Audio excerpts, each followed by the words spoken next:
Olá, é um prazer estar aqui e poder contar a minha história com Deus.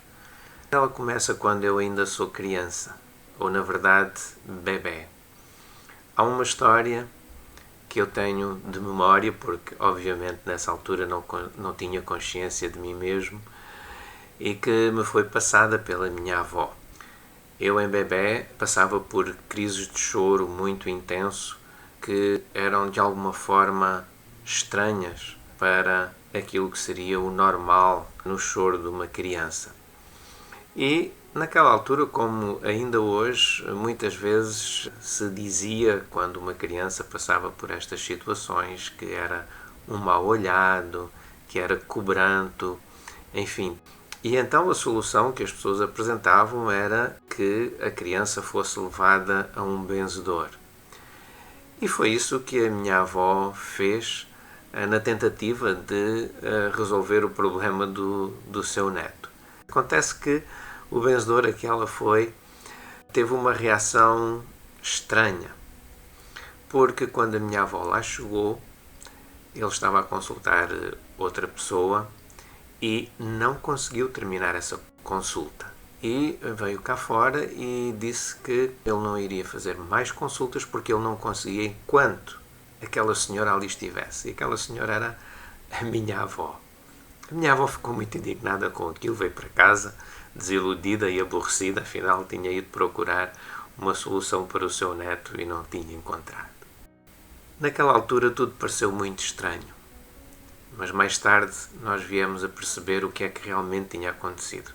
Na verdade, ela tinha, já naquela altura, um relacionamento com Deus, com quem ela falava. É verdade que seguia aquilo que lhe tinha sido ensinado em criança, fazia-o no conhecimento que tinha. E alguma coisa diferente aconteceu ali. Hoje, com a consciência que eu tenho e que ela veio a ter mais tarde, nós sabemos que aquele tipo de práticas invocam forças espirituais que são opostas à vontade de Deus e que a palavra de Deus condena mesmo a consulta a esse tipo de videntes e de pessoas.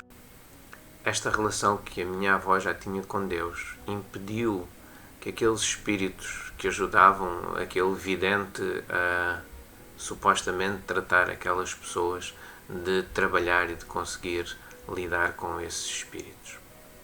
Mais tarde, na casa da minha avó, trabalhava uma senhora que, viemos a saber mais tarde, era crente em Cristo Jesus e frequentava a igreja evangélica. E quando me viu numa daquelas crises, perguntou à minha avó se ela poderia orar por mim. E a minha avó disse, sim, reze lá pelo miúdo. E a senhora tomou-me nos braços e orou por mim e eu acalmei. Uns dias mais tarde voltei a ter outra crise de choro daquelas e a minha avó, que tinha tomado atenção à oração, àquilo que ela chamava a reza daquela senhora, tentou fazer o mesmo tipo de reza por mim. E aconteceu uma coisa estranha. Ela sentiu um aperto tão grande no peito, como se tivesse uma pessoa com dois pés em cima do peito, a ponto de ela não conseguir respirar. E foi uma aflição muito grande que durou alguns minutos. E aquilo passou e quando ela voltou a estar com aquela funcionária, ela dirigiu-se à sua funcionária e disse, mulher, que reza foi aquela que me ensinou, porque me aconteceu isto assim assim. E aquela sua funcionária disse-lhe, olha, aquilo não é uma reza. O que eu fiz foi pedir a Deus que curasse o seu neto e o libertasse daquela opressão maligna. E foi isso que aconteceu. Mas é Deus que faz essas coisas. A minha avó ficou com aquilo na cabeça e várias coisas aconteceram, entretanto, a ponto de que a minha avó veio a saber que existia uma outra igreja que seguia a Cristo, mas que não era da sua religião, que não era católica.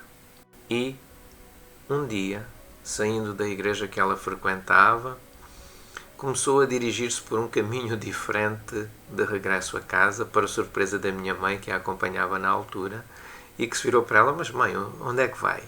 Quando ela se começou a aproximar da localização daquela igreja, chamada naquela altura da Igreja dos Protestantes, a minha mãe pergunta: mas, oh mãe, não me diga que vai para a Igreja dos Protestantes. E foi mesmo, e foi a primeira vez que tanto a minha avó quanto a minha mãe entraram numa igreja evangélica.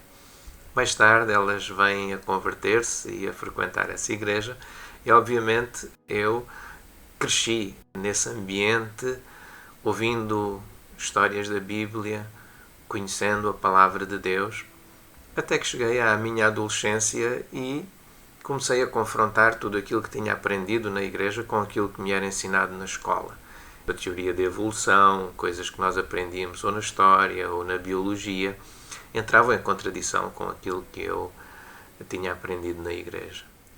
Até que um dia, numa semana que passei num acampamento que se realiza aí perto, em Farinha Branca, eu comecei a refletir nas minhas crenças e na minha relação com Deus, que àquela altura era uma relação de muita dúvida, sabendo que não podia fugir ao conhecimento que eu tinha da palavra de Deus, da minha condição de pecador, da minha necessidade de arrependimento, que precisava da salvação e que essa salvação era oferecida por Jesus Cristo, que tinha pago o preço pelos meus pecados, uma vez que as minhas obras, aquilo que eu poderia fazer de bom, nunca compensaria os meus erros e as minhas falhas.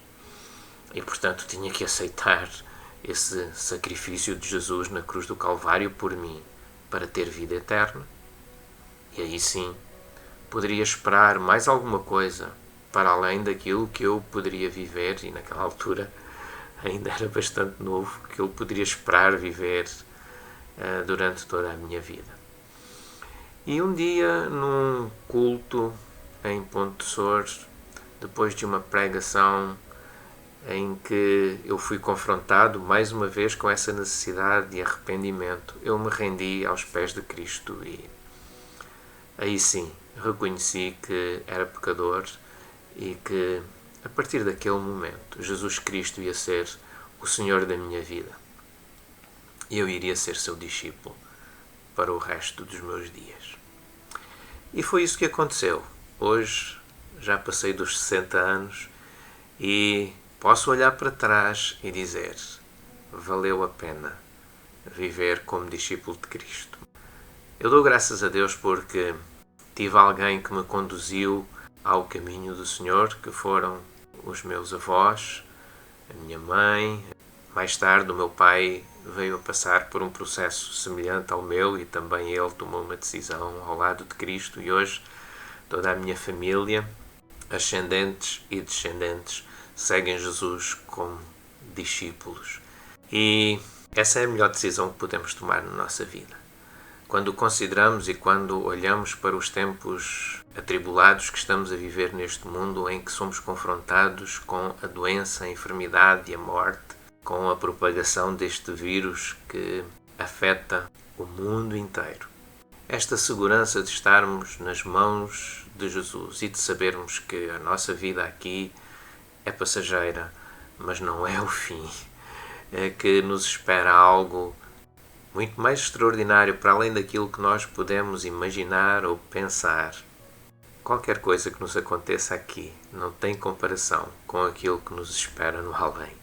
E esta certeza de que um dia iremos estar com Cristo, na presença de Deus, o Senhor dos céus e da terra, para todo sempre, torna a nossa passagem por este mundo uma experiência extraordinária, tranquila, que nos permite dedicar de corpo e alma a ajudar e a contribuir para a felicidade daqueles que estão à nossa volta, de todos aqueles que estão à nossa volta.